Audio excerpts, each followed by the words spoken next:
Well, thank you for joining us. This will be Creation Science Evangelism Class 103, CSE 103. If you missed the first two, 101 and 102, you can get those on videotape.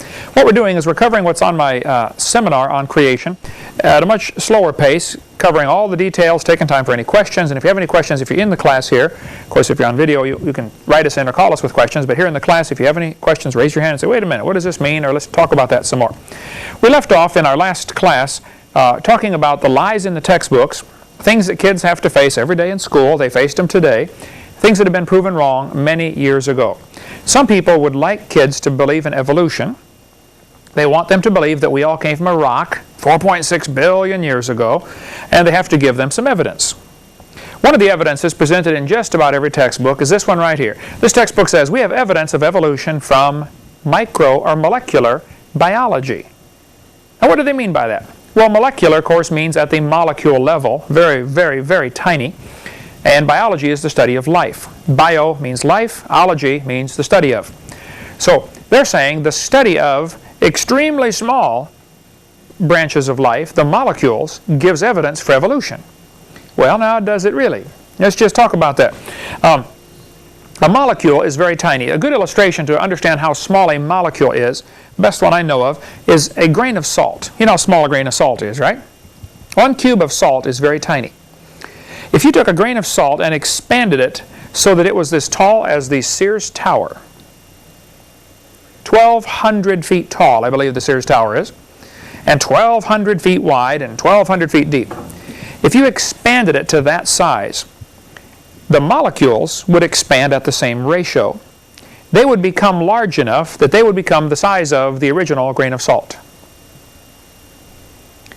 How many grains of salt would it take to stack up to be equal to the top of the Sears Tower? Several, right? That's how many molecules are stacked up the side of a cube of salt. So molecules are extremely tiny, and they're telling the kids, see, we've got evidence from molecular biology. Well, in the early 50s, Jan, did you find anything about DNA in those old textbooks?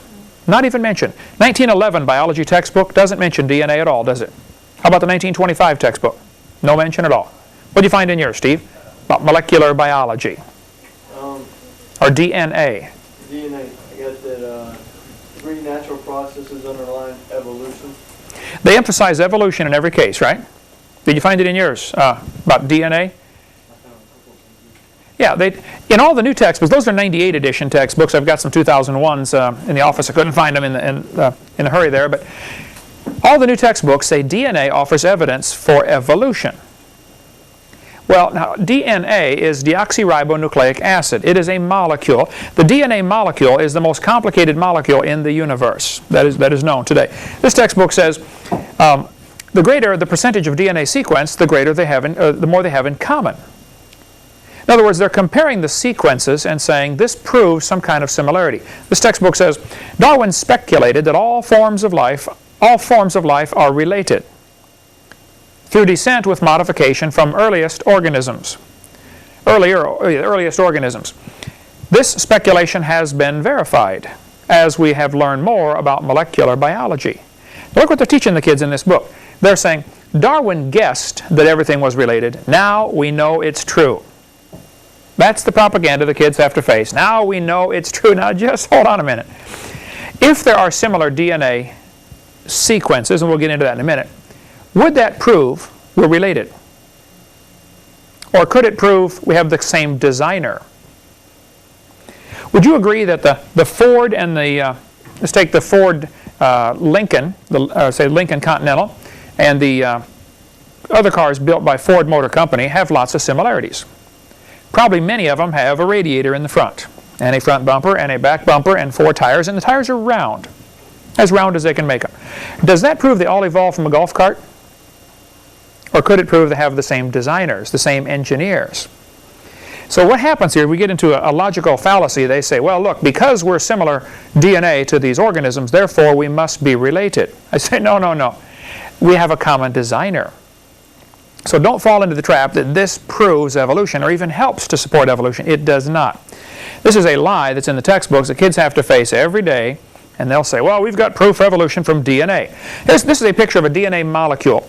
If you took a ladder If we had a long extension ladder, a real long extension ladder that went about from here to Chicago, and we had one end, somebody holding that end still in Chicago, and here I am in Florida, and I start twisting my end of the ladder, and twist it around and around and around. So like twisting up a watch band, okay? The individual rungs of the ladder are called the genes, G-E-N-E. So when they talk about genetic similarity, that's what they're talking about. These genes are similar. So if we have this ladder that goes from Florida to Chicago, and we have twisted it up in a long spiral, the two sides of the ladder stay the same distance apart, but it kind of curves as it goes around, and the rungs of the ladder, the round part, will hold it that distance apart, but now it's like a spiral staircase. If we twist it and twist it and twist it, it starts pretty soon to knot in on itself, so it's actually double twisted. And you can tell by the picture here, if you take a DNA molecule and unwind it, it becomes incredibly long. You figure the average human body has 50 trillion cells. The only cell visible to the naked eye is the egg cell that a woman produces in order to have a baby. All other cells in the body are too small to see without at least a good magnifying glass, and in most cases, a microscope. With a real strong magnifying glass, you can see cells. You can we did experiments in biology class where you take a popsicle stick and you scrape the inside of your cheek, and you can get skin cells off very easily. Put it on a piece of glass, stick it under the microscope, add a little iodine, and it'll stain the cells, and you can actually study the different parts of the cell.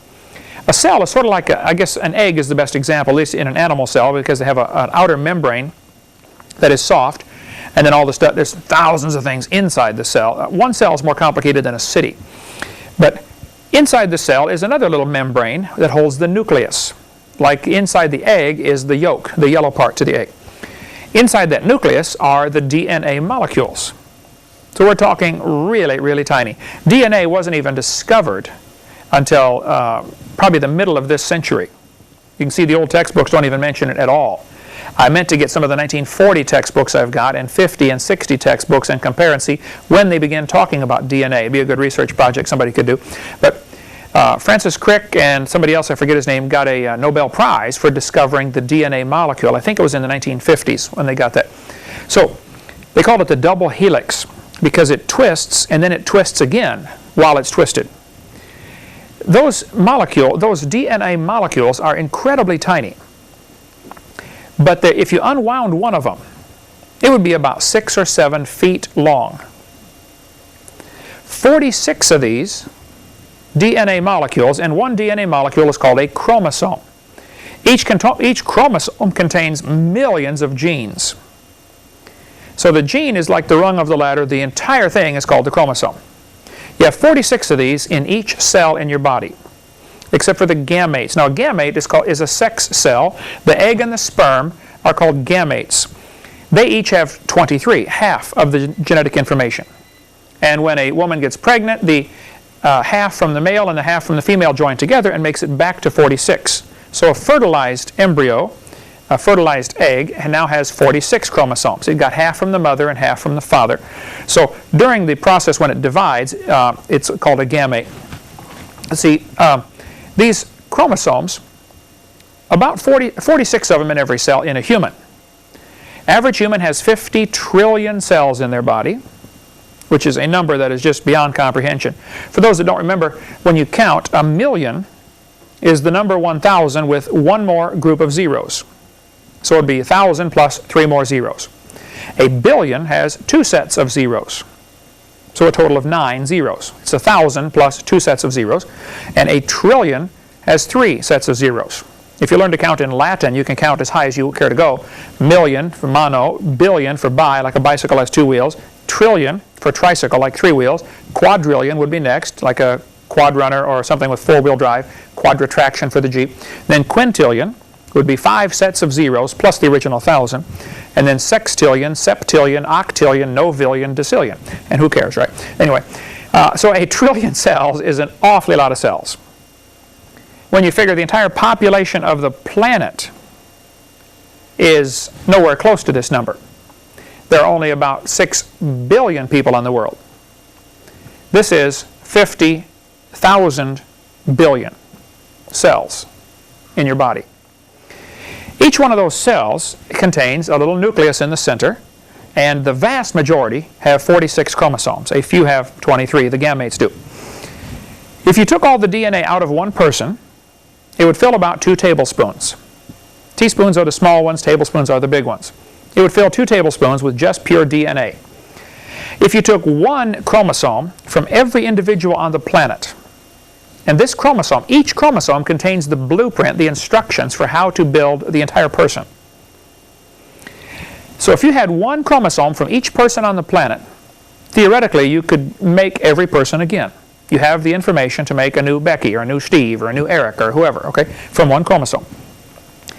All of that information, 5 billion or 6 billion chromosomes, would be about the size of an aspirin. That's the information capable of making every human being again on the planet. That's with our current understanding. We may discover later that even this is mostly space and it could be condensed even smaller than that. Just unbelievably complicated.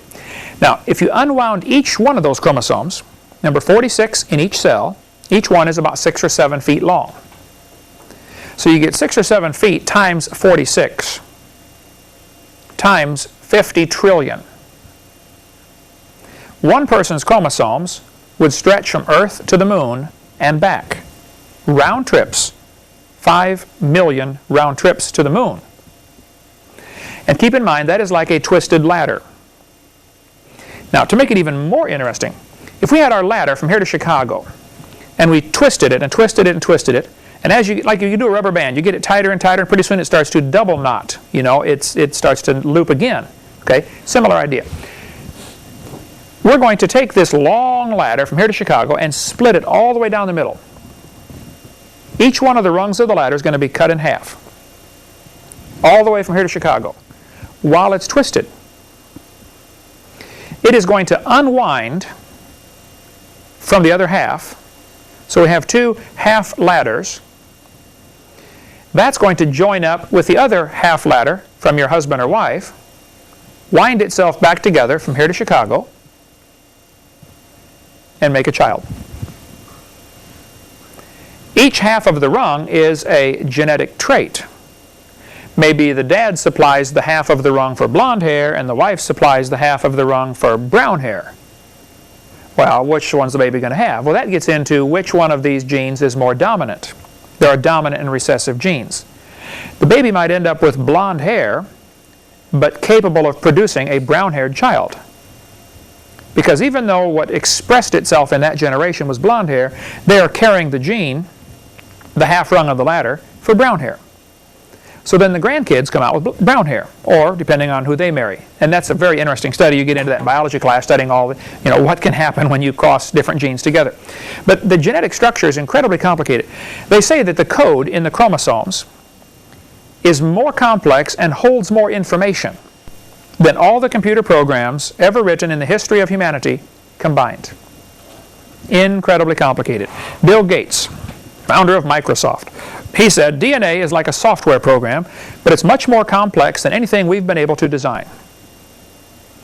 Now, when they design a software program, how frequently do they encounter a glitch or a problem? Do any of you work with computers at all? You ever seen a computer have a glitch where the program doesn't work? All the time, right? Now, suppose I told you to take your computer program. We're going to load Windows Millennium Edition or Windows 98 or Windows 95, okay? Any one of those programs. I want you to take that program with all that list of instructions and copy it onto a disk. Now I want you to take that copy and copy that onto another disk. Then take that disk and copy it onto another disk. The more times you copy it, the more likely you are to have mistakes come in, problems come in. You ever seen a photocopy of a piece of paper where somebody copied an article and somebody else said, wow, this is good, I'm going to make a copy of this. So they copy the copy. Then this person says, wow, that's really good, I'm going to copy that. So they copy the copy of the copy. After about 8 or 10 copies, you can't hardly read it. You ever gotten something like that? You just say, wow, it's all blurred, everything starts to run together. We are a copy, off of a copy, off of a copy, off a copy, off a copy, off a copy, off a copy, off a copy of Adam. Realize how many times this gene code has been duplicated? And still working pretty good. The original must have been awesome to have this number of generations of copies still working at all, you know. So to say DNA is small and therefore it must be simple is absolutely ridiculous, okay? It is unbelievably complicated. If you typed out the code, now here's what happens. A DNA has 4 base pairs. What they've done is they've taken each of these genes and they get a whole cluster of molecules and call it a base pair, like they give it a letter A. So they will say, well, DNA is very simple. There are only 4 base pairs. Well, hold it. That's like me saying, you know, vehicles on the highway are very simple. There's only 4 basic kinds. You know, there's trucks, there's cars, there's motorcycles, and there's buses. Well, just because I can put them into 4 simple categories doesn't mean each one is simple. Each one of those categories is very complex. You know, how many things are there on a car? Remember, Eric, the first car you had, you know, 13 years old, we rebuilt that old Datsun, or whatever it was, Datsun 510. A car is complicated. How many things would have to be wrong to make a car quit working? Any one of thousands of things. When my dad was in the Marines, he said during World War II, one of their jobs was to go into the islands after they took over from the Japanese, set up radar, the early days of radar. My dad was involved in that. And they had a diesel engine. The engine ran a generator to power, to give them electricity to run the radar station. So they had to be really good mechanics. If anything goes wrong, you got to fix it. As part of their training, they would have somebody come in there after they learned all about the engine, how it runs. They would sabotage it to make it not run, and you had to see how long it took you to figure out the problem. Can you imagine all the neat things you could do to cause an engine to not run, to give somebody a hard time? You take the distributor cap off, take a pencil, whoosh, draw a few lines around there, put it back on. Graphite conducts electricity. So as soon as it tries to spark to one spark plug, the spark goes to all spark plugs. It follows the graphite around the inside. Very simple. Car won't run. He said the hardest one for him to find was when the sergeant came in there and he took the spark plug wires, which are going out. He took a needle, poked it through 2 wires, clipped the needle off, roughed up the rubber so you couldn't tell it was there, but the spark was being conducted from those 2 each time. It's supposed to go to this spark plug, it went to both of them. Engine wouldn't run. He said that was the hardest one to find. Just a simple thing to sabotage it. When you think how the more complex something becomes, the easier it is for something to break down. Look at our space shuttle. You know, we had one blow up. One little O-ring. Out of X number zillion parts on that thing, 1 part went wrong. I was driving on the highway one time in driver's ed. Here I am, teacher sitting beside me, 2 students in the back seat. The car in front of me, in the other lane on the interstate highway, the front wheel began to wobble back and forth wildly. Pretty soon the hubcap flew off and sailed right over our car, just like a frisbee, or like a flying saucer.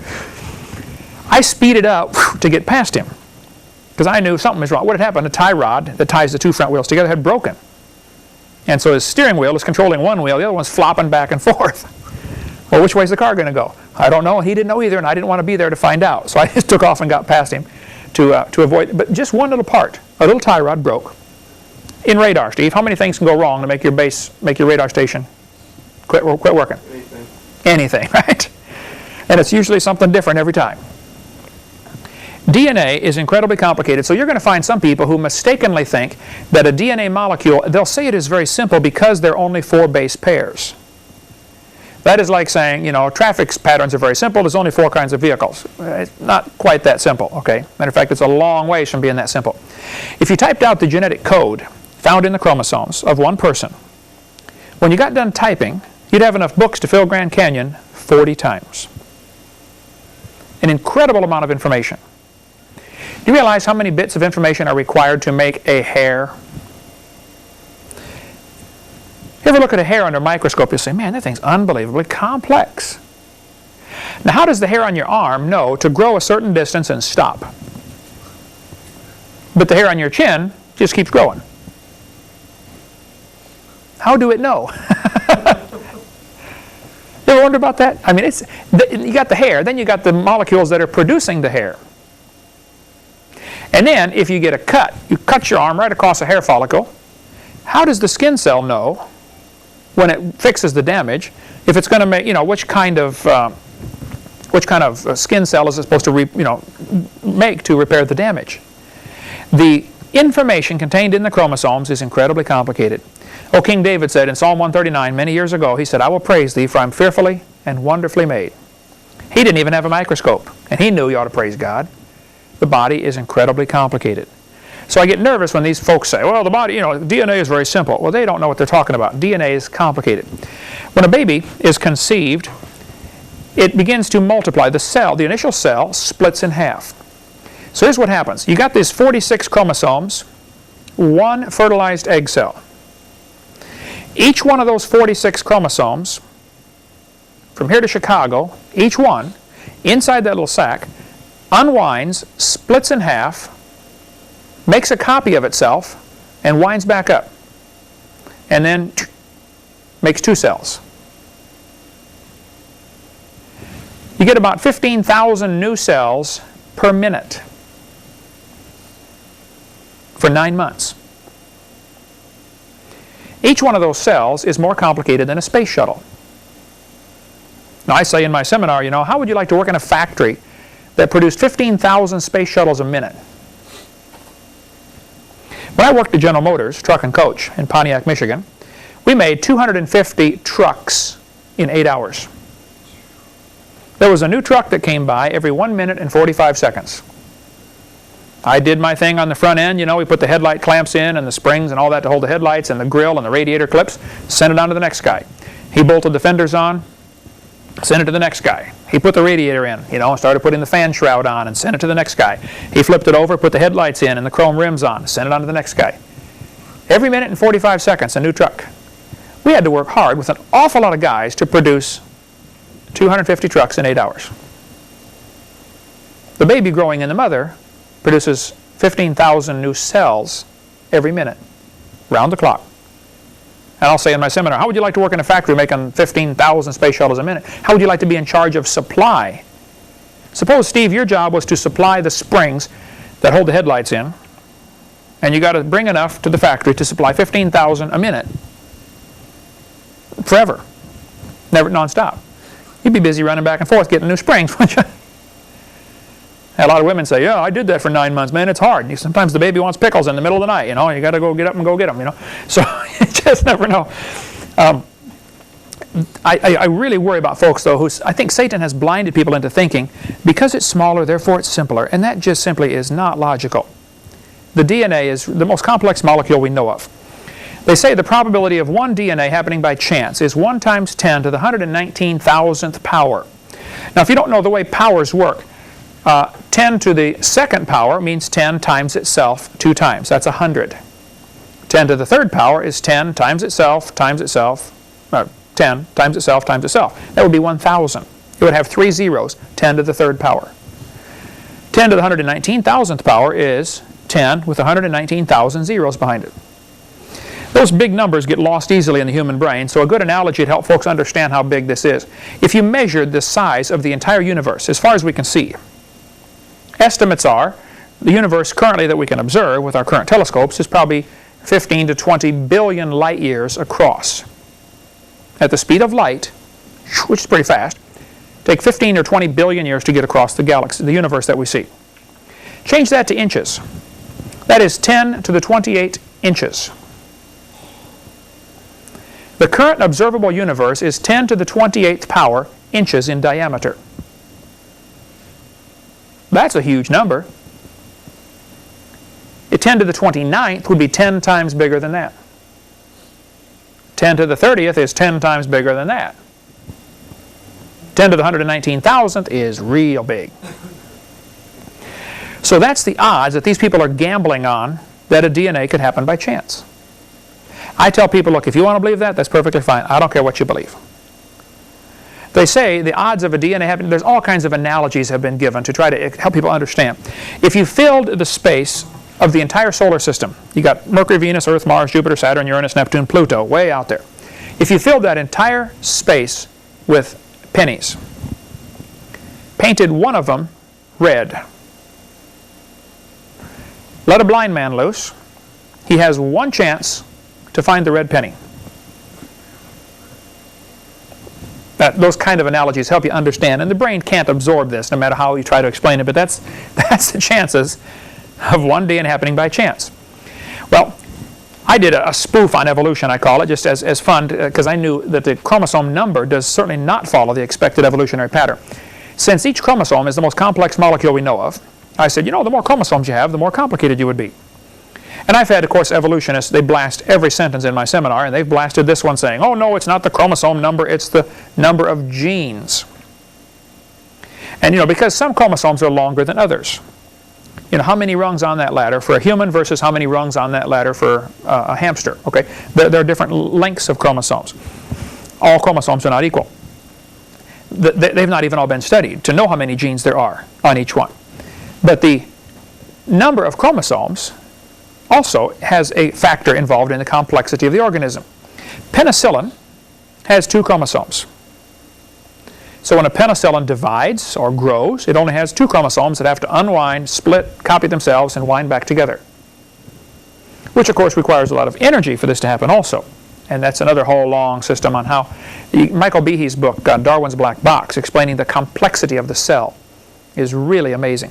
Well worth reading. But fruit flies have 8 chromosomes. So I put these animals and plants and things in order as a spoof to make fun of the evolution theory, how that, you know, the more complex you get, the more you evolve. And how penicillin evolved first and slowly turned into a fruit fly. And over millions of years, got some more chromosomes and became either a tomato or a housefly. They're twins, you know. Nobody can tell the difference between a tomato and a housefly. They both have 12 chromosomes. This would be like the number of instruction manuals to build that organism. A tomato and a housefly, same number of chromosomes. Does that prove anything? Slowly it evolved into a pea, of course, with 14 chromosomes, and then I'd add the numbers up. These are the actual number of chromosomes found in these organisms. Now, possums, redwood trees, and kidney beans all have 22. Proving, of course, you know, they're twins, identical triplets this time, you know, closely related. Most people can't tell the difference between a possum, a redwood tree, and a kidney bean. Average scientists can't, that's for sure, because they're, you know, obviously identical. And then slowly, over millions of years, we evolved enough chromosomes and finally became a human. Humans have 46. What happens if a human gets extra chromosomes? Anybody know what that's called? Sometimes kids are born with 48 chromosomes. Really? Down's syndrome. Ungaloid. Extra pair of chromosomes. Is it advantageous? No. It's a disadvantage. 46 chromosomes. Now, if we can just get 2 more chromosomes, we should be a tobacco plant. They have 48. They're way ahead of us evolving. And you can see, obviously, tobacco and chimpanzees are twins, you know, identical. Dogs and chickens are also. They both have 78 chromosomes. Now, why would a chicken have more chromosomes than a human? And then, of course, slowly over millions of years, we got enough chromosomes to become a carp. More than twice as complex as humans. A simple carp. And a fern has 480 chromosomes. And some evolutionists will argue, yeah, but the number of genes is different on these things. Okay, but they're missing the entire point. Probably intentionally, they're missing the point. But this textbook, and like most textbooks you have there in front of you, will try to show the kids that DNA similarities proves some kind of relationship. Here's what they've done. You take the chromosome of a human, let's say, and there's only 4 types of base pairs. I think they label them A, D, I used to know the names of them, I'm going blank right now. But they give them a letter. Let's call it A, B, C, D. That's not the right letters, but it's close to that. They will take the sequence. They'll say, look, a human's, the sequence, like the code, is, you know, A, B, C, D, D, A, B, A, C. And they put this long sequence of letters, okay? Then they line up the sequence of letters for a chimpanzee. And they find how many places do they match. Look at that. In the 7th column, they both got an A. Wow. And in the 10th column, they both have a B. Wow, that proves we're related. I don't know how this logic got into there, but that's what they think. So they've compared these long sequence of letters. I guess they have nothing else to do with their grant money. And they compare these long sequence of letters and say, humans and chimpanzees are 98.2% similar. So when they say the DNA is similar, they're saying the sequence of these base pairs matched 98% of the time. Well, Jan, you've taught English for years. I'm sure you could think up all kinds of sentences that are 98% similar. Only a few letters are different. but the sentence means something very different. You only got to change a letter here and there to totally change a word. Nick, trying to learn English, you know how many words there are? There's only one letter different, and it's a totally different word. Very difficult. And Russian probably has the same thing, right? With different letters, different words. Look almost the same. One letter's different, means something totally different. What we ought to go through, somebody maybe could do that, is make a sentence or a paragraph that is 98% similar, but have a totally different meaning. It would be a neat spoof to do. I'd like to have one to use in my seminar here. Does that prove they're related? Absolutely nothing. This has nothing to do with relationship. The fact that all forms of life, or all these chromosomes, have the same 4 base pairs is like saying, and they'll say, see, that proves evolutionary relationship. I would say, now wait a minute, you can come to my library, and you'll notice all the books in there, written in English, have only 26 basic letters. Same 26 letters used over and over and over and over again. Aren't they? Does that prove they're related somehow? No. That proves that's the code you write words from. And the code you write chromosomes from is this base pair code, which proves the designer thought, I'm going to make them similar so that the brown cow can eat the green grass and digest it. If each organism had its own separate code, like when I try to see the Russian words or the German or the French or the Italian as I travel around, a lot of, like Chinese, Jan, you over in China, they have a different code. They don't use any of our letters. You not only have to learn the language, you have to learn the letters. That's where it's a little easier to learn French or Spanish. At least they've got the same letters we do in most cases, a few different. Russians, of course, make their R backwards from us, and whatever that means. But the code has some similarities, but it also has some differences between these languages. The code for life is pretty much the same. And some have argued that's evidence of evolution. No, no, no. That's evidence that the designer made it where we can, eat and digest these things. If they all had different codes, it wouldn't work. Eric, if I gave you a Russian newspaper and said I want you to cut out the letters and reassemble them and make an English sentence, you probably could do that. If I said I want you to cut out the letters and make a whole book, well, you probably eventually are going to come across some letters that Russians don't have, that you need in English, but they don't have one available. Same thing if you're translating from Russian to English, okay? There may be some letters, I don't know which ones, that they don't exist. Do you have an X in Russian? You have an X? Do you have the R facing the right way, or just the backwards R? Just the backwards one, not the regular one. So you'd be hard-pressed then to make a lot of words. How many words have an R that you now cannot make? It would greatly limit your ability to write that book. Certain words you just can't use. Aren't any available. So if there weren't similarities of these base pairs and of the amino acids and in the chromosomes and the DNA structure and in the molecules and in the proteins, we couldn't digest anything else except other humans. That'd be very unhandy after a couple of generations. So they'll say, orangutans are 96% similar. And the textbook shows the kids a graph here and says, see, this tells how many millions of years ago we evolved from a common ancestor. Well, that is just silly, okay? It doesn't prove we evolved from a common ancestor 15 million years ago from a monkey group. It could prove we have a common designer and the same guy wrote these codes. Certain authors, when they write, they'll use certain words over and over again. And sometimes they have certain styles of writing, these different authors do. But judging by that, same DNA code would prove the same engineer wrote the codes, not evolution. So why the textbooks always teach the kids this is evidence for evolution is beyond my comprehension. Either they're not capable of thinking, maybe this proves a common designer, or they're running from that designer, like Romans chapter 1 tells us. They do not want to retain God in their knowledge. And so they only see it one way. All right, we'll talk about thinking critically after a little break here. Okay, let's continue now. I want you to see what this textbook says. This is common propaganda, for lack of a better word, in a high school textbook, talking about how they're going to teach the kids to think critically. But look at the way they phrase the sentence. Question number 24. Inferring conclusions. Boys and girls, we're going to learn how to infer conclusions here. How might the structure of plant cells be different if eubacteria had not evolved? Well, doesn't that question assume they evolved? You see how the propaganda is built right into the question. Suppose you got a Christian student in this class who does not believe in evolution. He believes God made everything. How is he supposed to answer a question like that? What's he going to do for homework? How's he going to answer that question? He's really stuck. He's not learning to think critically. He's learning how to be taught what to think.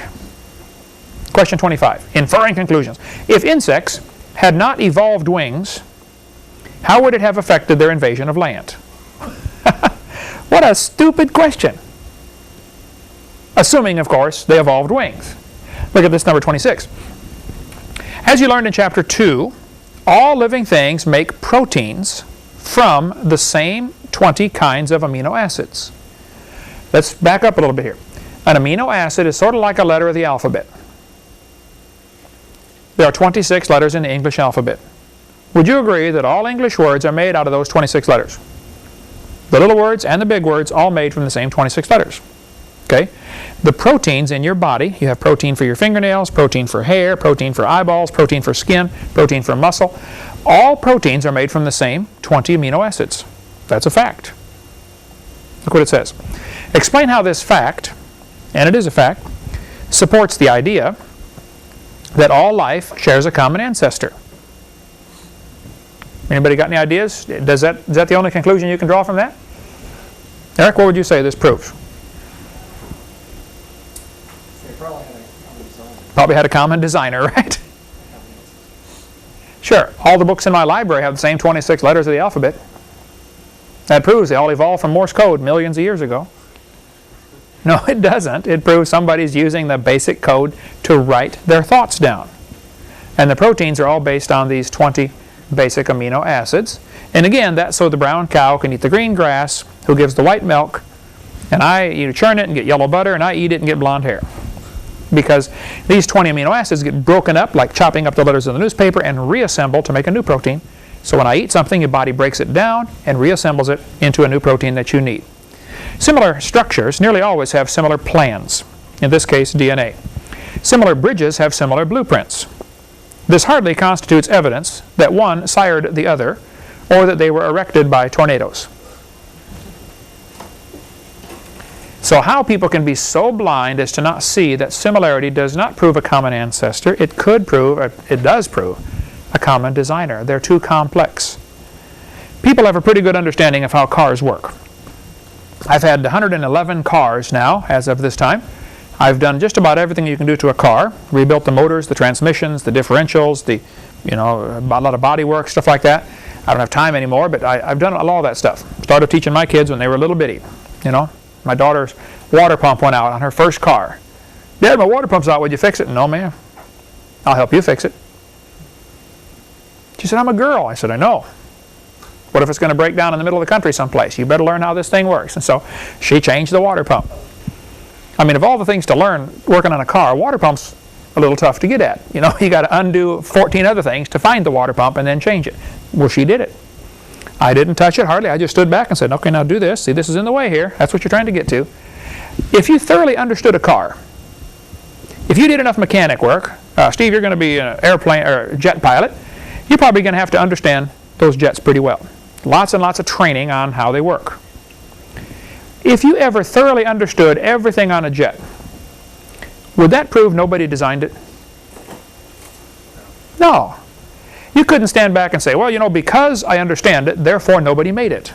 That is just flawed logic. See, if you understand how a machine operates, that has nothing to do with the origin of it. I understand the operation of a ballpoint pen. How the ink is in that little tube, and the ball rolls around, and it uses all sorts of different physical factors to draw the ink down. There's capillary action used in a ballpoint pen. Does that prove a ballpoint pen happened by chance? No. Just because I understand it doesn't prove anything about the origin of it. And this is where some of these people get confused. They somehow think that operation and origin are related. So if I can understand how it works, that'll prove nobody made it. I don't know how they got there. I use the illustration, if your kids turn 16, like my kids did. There's Canandro on the camera there. He says, hey, Dad, I got my license. I want to borrow the car. And I'd say, son, now listen, the car is a complex machine. There are 3,000 bolts required to hold a car together. And one nut can scatter it all over the highway in a few seconds. I said, now, son, look, your mom and I have been praying about this. We don't think you understand how the car works yet, son. It's a very complex machine, and we don't think you're ready for the whole car this year. This year we decided we're going to let you have 10% of the car. Next year, maybe a little more, we'll let you evolve into the car piece by piece. What good is 10% of a car? It's worth nothing. You put them in a junkyard. Now, if you're going to study how cars work, it's a good way to learn is by systems. Let's study the brake system. You push the pedal, it squeezes the master cylinder fluid, goes down the tubes to the wheel cylinders, expands the calipers or whatever. Okay, you study the system.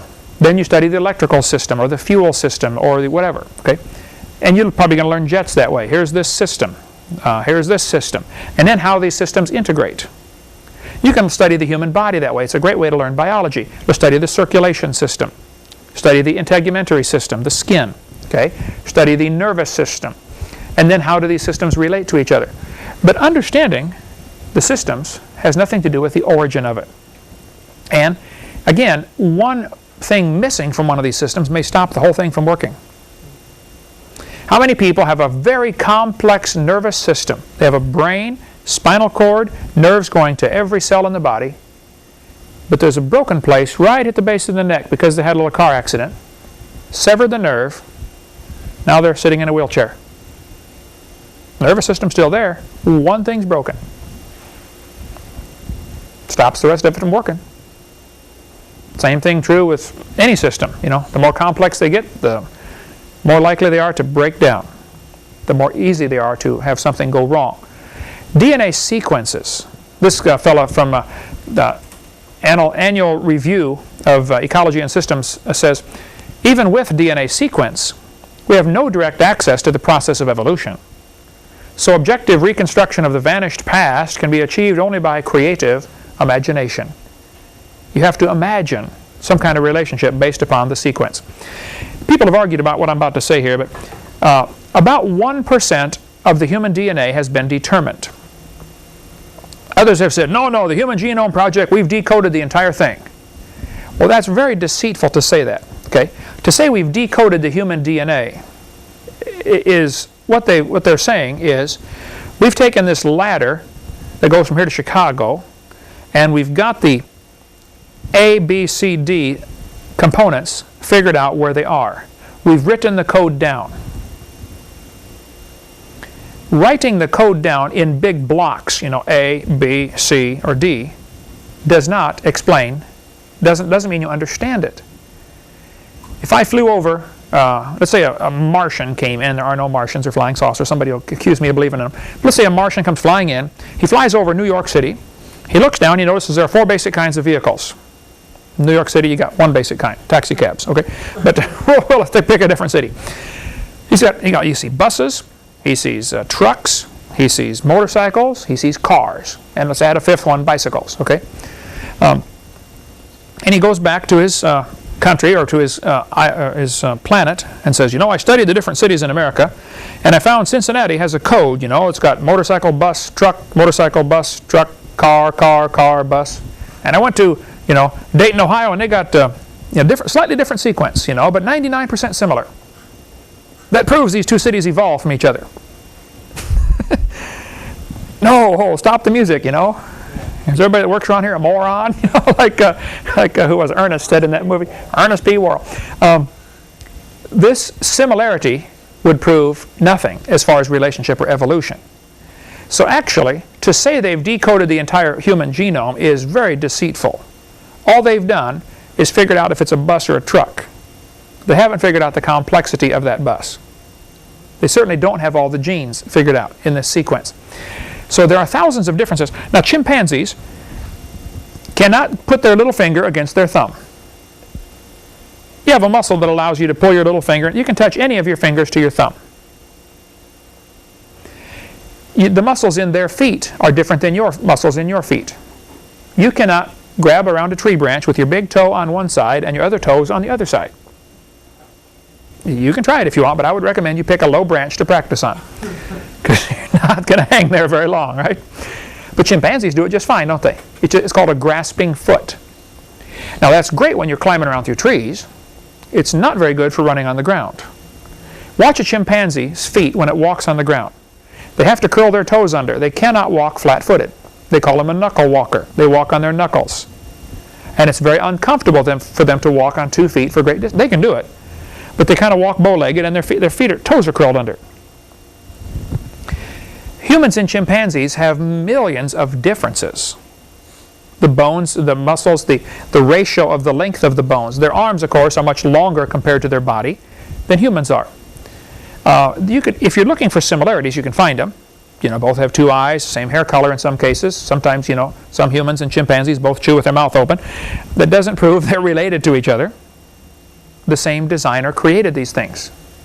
And how they got to that stage of saying, we're similar, therefore we're related, I don't understand. No, we're similar, therefore the same God designed us all.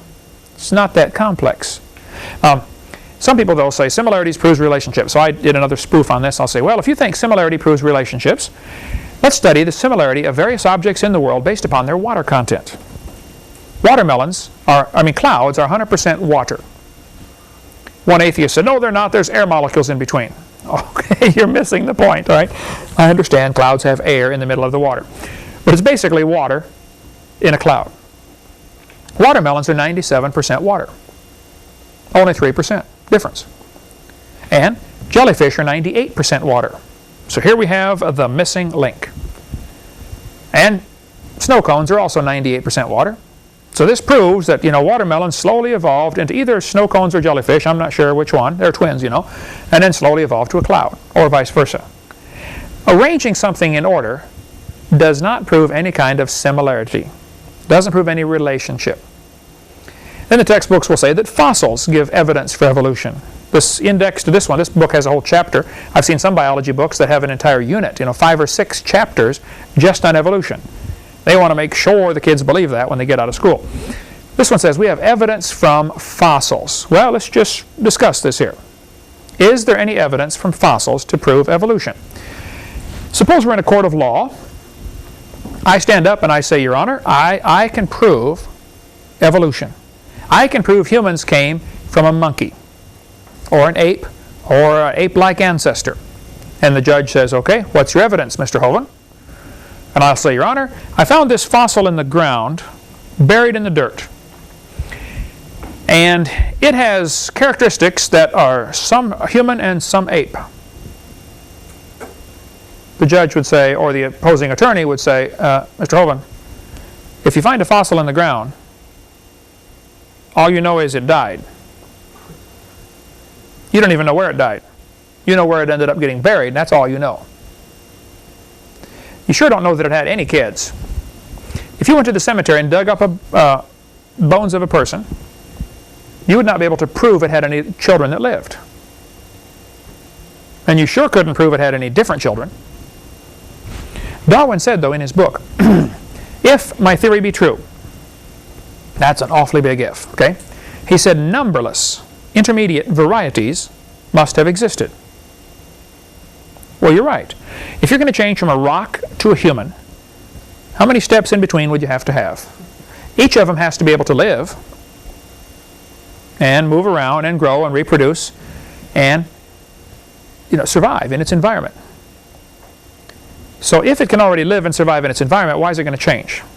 They'll say, well, the environment changes, so it has to change. Okay, so you not only have to change the organism billions of times, you have to change the environment billions of times to make the organism want to change for some reason or be able to survive. Okay, David Ropp, who teaches or works at the American Museum of Natural History in New York City.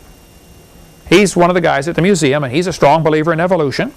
He said, in the years after Darwin, his advocates, the people that promote him, hoped to find predictable progressions. By that, sequencing from apes to humans. Slightly bigger, slightly bigger, slightly bigger, slightly bigger. In general, these have not been found, yet the optimism has died hard, and some pure fantasy has crept into textbooks. Oh, you're kidding. Fantasy in our textbooks? Yes, there's fantasy in the textbooks. They dig up these fossils. Look, you don't know that it had any kids.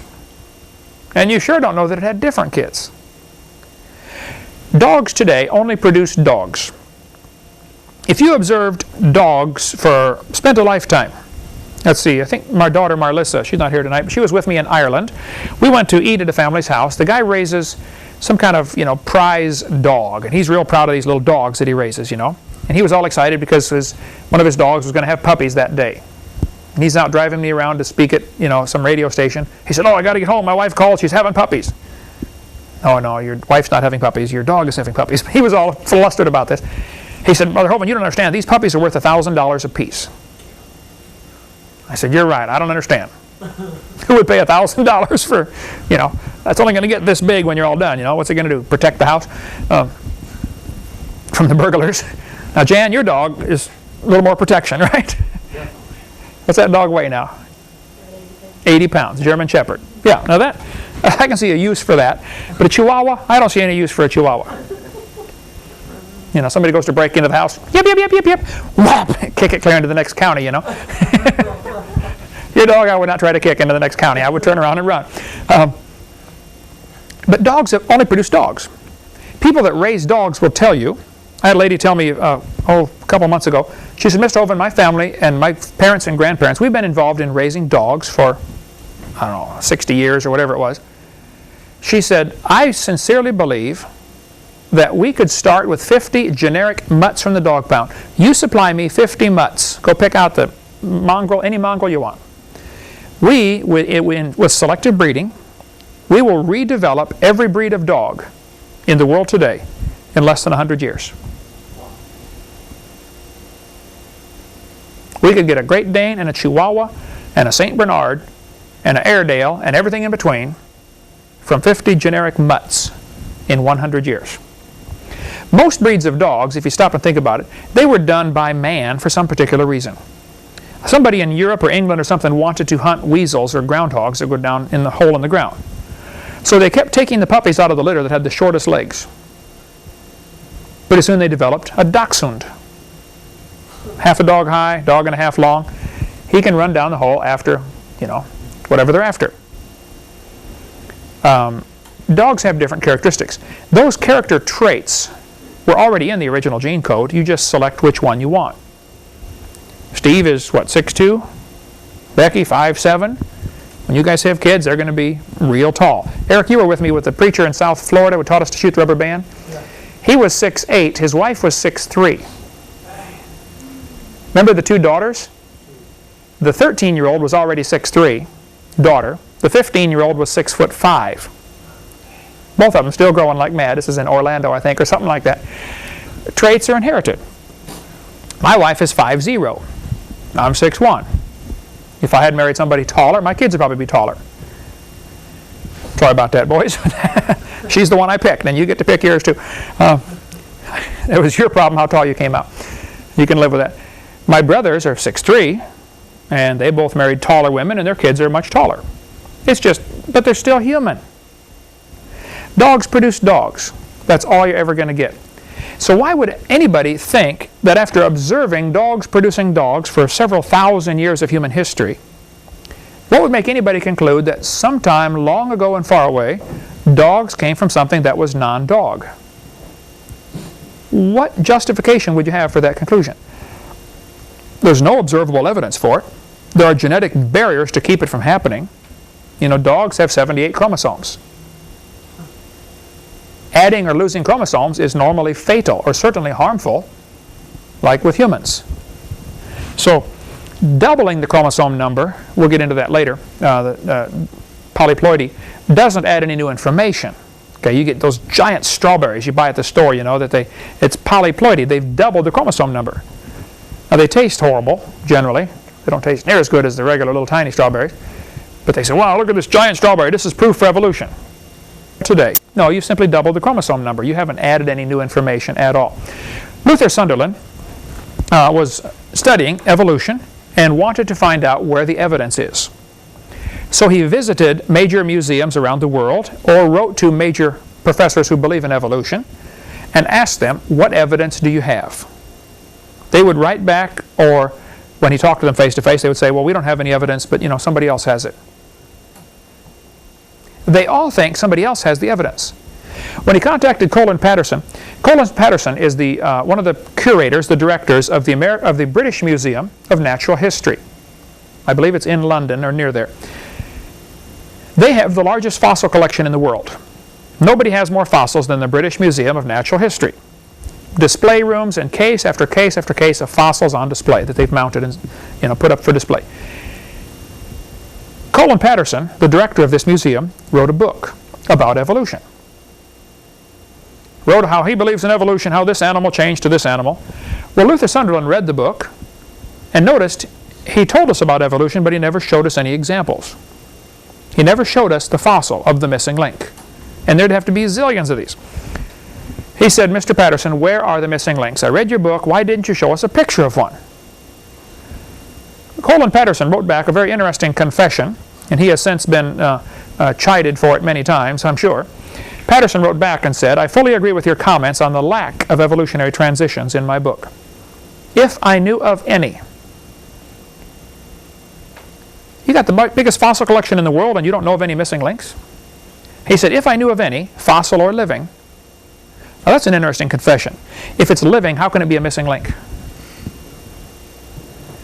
Even if it's alive, I would have put it in my book.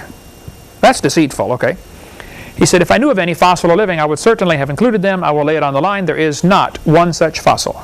And he goes on to say, for which one can make an airtight or watertight case. If evolution had to be proven in a court of law, it would fail in the first round. Wouldn't make it to the appellate court or the circuit court or Supreme Court. It would fail in the local court. A freshman law student out of Podunk College could say, Your Honor, he doesn't have any evidence for evolution. It would be so easy to defeat this if evolution had to be proven in a court of law. But it doesn't have to be proven in a court of law. Evolution has to only sound convincing to the students going through high school. And that's where the problem comes in, my opinion. Folks, there aren't any missing links. The whole chain is missing. Guys like Stephen Gould, the communist professor at Harvard University, says the absence of fossil evidence for intermediary stages has been a persistent and nagging problem for evolution. I sent a set of my videotapes to Stephen Gould. When I went to Harvard, 8 years ago, I guess, I went up there to preach in the area, 6, 7, 8 years ago. I went to visit Harvard after I went to go see Stephen Gould. He wasn't there that day. But I went and met his secretary, very nice lady. My tapes were sitting on his shelf in his office. I was so proud of myself. Wow, hope he's watched them. Okay, Steve, watch them, okay? I want to get you converted. You'll make a great Christian when we get you saved. All right, let's give an analogy to understand, and all analogies break down at some point, okay? But to help people understand a little bit, let's make an English sentence here. The quick brown fox jumps over the lazy dog. Do you use that sentence in your English class, Jan? Not yet. Not yet. You teach English as a second language. This sentence contains every letter of the alphabet. All 26 letters are found in that one sentence. And now you're going to not listen to a thing I say. You're going to sit there and study the sentence. So it does, trust me, okay? The quick brown fox jumps over the lazy dog. I could analyze these. Suppose this was Chinese or, Arabic, and I didn't understand anything. To me, it's just a bunch of chalk on a chalkboard, okay? Which is what Arabic looks like to me, a bunch of circles, I don't understand. But they read it, oh yeah, it says right here, or Hebrew, How confusing can you get? Or Russian. But suppose I was going to analyze this, just as an outsider who knows nothing about English. I would say, some of these letters are rounded. They have kind of round shapes to them. So we're going to classify them as rounded or squared.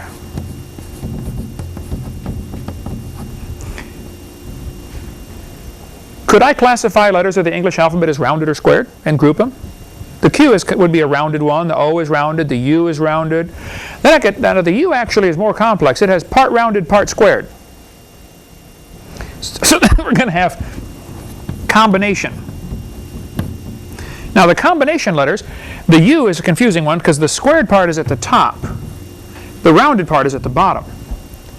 Others have the rounded part at the bottom and the squared part at the top, like the P. This has the round part at the top and the square part at the bottom. So we'll have combination 1 and combination 2. I have basically 4 different types of letters in the English alphabet. That's kind of what they've done with the DNA sequencing. I could say, well, look at this sequence. We have, for this sentence, the quick brown fox. We have square, square, square, round, combination 1, square, round. So I could go through and give these a code. S, S, S, R, C1, S, R, C2. Does that mean anything?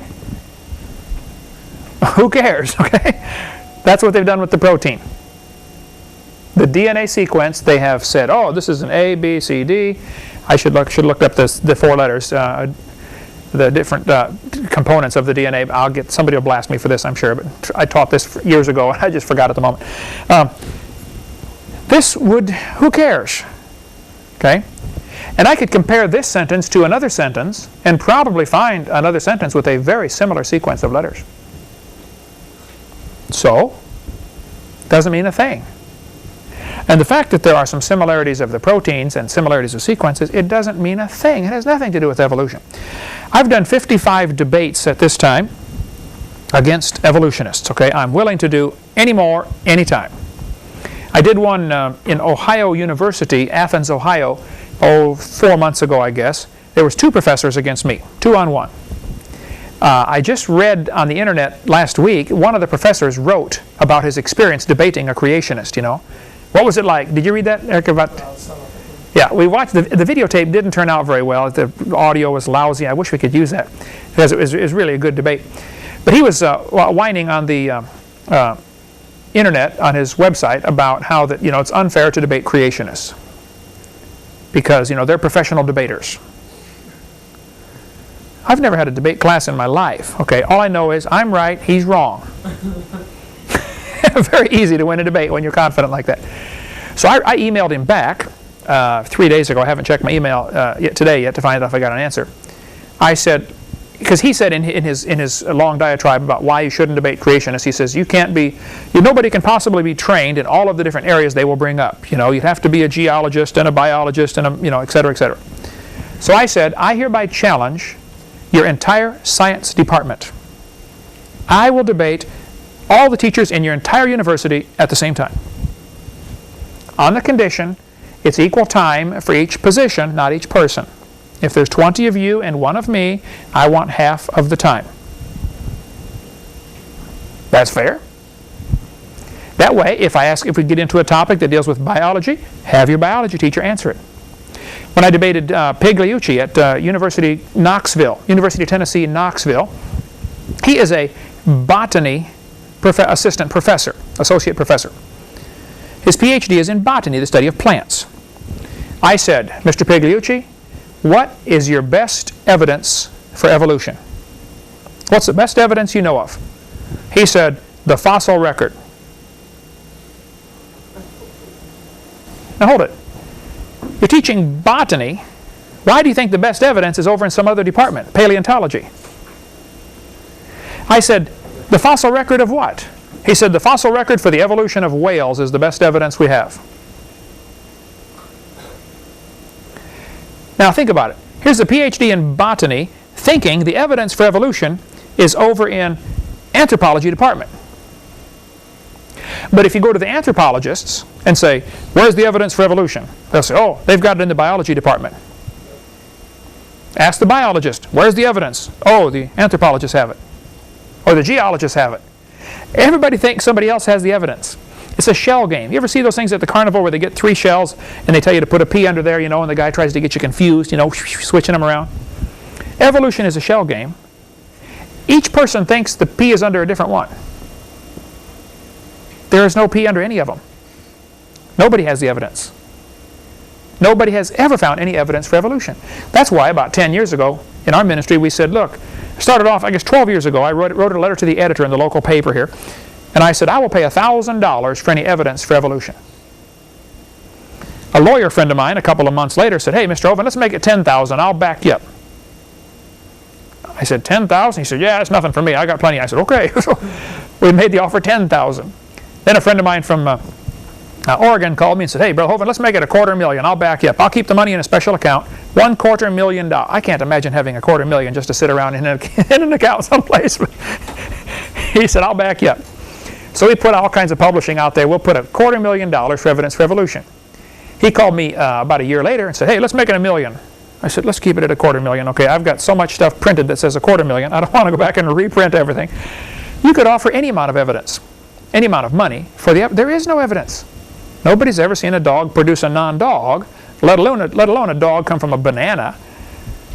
But if you can ever get the evolutionists to see clearly what it is they believe, and I've never had one admit this, but they do believe dogs and bananas have a common ancestor, and the ancestor was a rock. If you boil it down, that's what you get to. They don't see it. I think what's happened here, we have a Romans chapter 1 situation. They don't want to retain God in their knowledge. So God gave them up to vain imaginations. The Bible says God will send them strong delusion. You have to be deluded to think we came from a rock. Now, if you want to believe that, that's fine, but that's not logical, it's not scientific, and that's certainly not going to help you when you stand before God one day. Some people are going to get before God and say, well, I studied the evidence and I believed in evolution. You had to want to believe that. A logical thinking person won't come to that conclusion from studying the evidence. When you look at a complex thing like a watch, I would come to the conclusion, somebody made this. I don't know who he is. Doesn't matter. I don't know where he lives. I'll probably never meet him. I don't have to meet him. I believe he exists. Or at least did exist. I've seen what he did. The painting is proof of the painter. The object is proof of the designer. That's all you need. I could probably analyze a few things about, I could tell you a few things about the guy that made this watch. Even though I don't know, never met him, probably never will. Probably speaks Japanese, lives in Japan apparently. I would say he's a logical thinker. He's got the numbers in order. 1, 2, 3, 4, 5, 6, 7, 8, 9, 0. He must think logically. I could probably deduce a few character traits. He must be patient. Be able to put them little bitty things on there. Must be precise. Must be very smart. He must have a good knowledge of electronics. He must have a good knowledge of different materials. He knows certain plastics can be used certain places, but they couldn't be used other places. You wouldn't want to use plastic in the watch band. How long would that last? You can use it for the buttons. He has a knowledge of quite a few things. A knowledge of materials. Never met the guy, but I can already tell you a few things about him. I've never met God, but I can tell you a few things about him. He's real smart. He's patient. He's loving. Just by seeing the creation, I can determine some things about the Creator. And that's the way it ought to be. All right, next week we will continue with more on, we're going to try to finish up what's on my videotape number 4 of my series, and then get into what's on videotape number 5, which is the New World Order. We'll cover that hopefully by week 3 or 4 we'll get that far. Thank you so much. See you next week.